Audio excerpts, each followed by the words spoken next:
Camera, please. Thank you guys.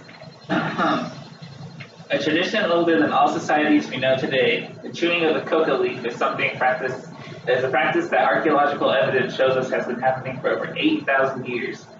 Throughout the courses of civilization, humans have interacted with their environments and followed fauna and flora. In many societies, certain plants and animals become intertwined with the cultures of those people living in those areas, as is the case with the coca plant. I'd like to fill you in on the rich history of the coca plant and people that have shared with it.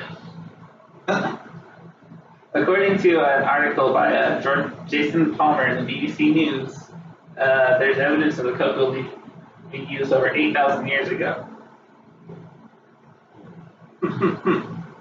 It may come as no surprise then that the coca plant is one of the oldest domestic use plants in the New World.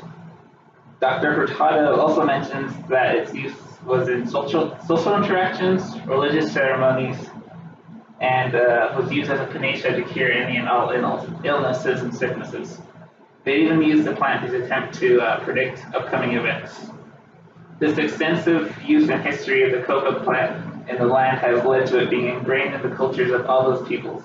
So much so, the plant was even seen as necessary as food or water. As Dr. Hurtado states, when Spanish conquerors first forced natives to work in mines and railroads, they refused to do so without being provided a daily coca leaf ration. Sounds like a pretty good job to me.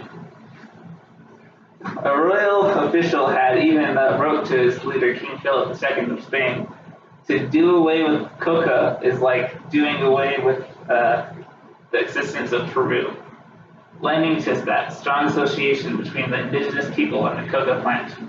In fact, a decree made in Bolivia in the 1940s declared coca leaf as a basic necessity and mandated its sale in mining and railroad companies. In Bolivia as well, a study by Carter and Milani showed that 92% of the males and 86% of the females living in a rural region had were consumers of the leaf. So it's pretty safe to say that people weren't just chewing the leaf for no reason. There's plenty of effects that have been noted and attributed to the coca leaf, aside from making cocaine. As the first users had probably found out, the primary effect of chewing coca leaf is a decreased sense of hunger and an increased feeling of energy, and it was likely chewed to help them travel and search for food. In addition to stimulating the body and mind,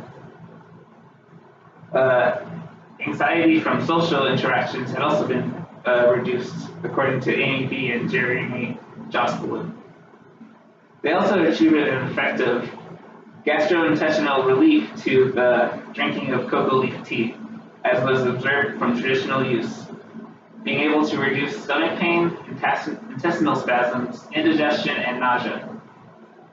Jeremy Joslin and his colleague also report a mitigation of effects from altitude sickness from the chewing of coca leaf.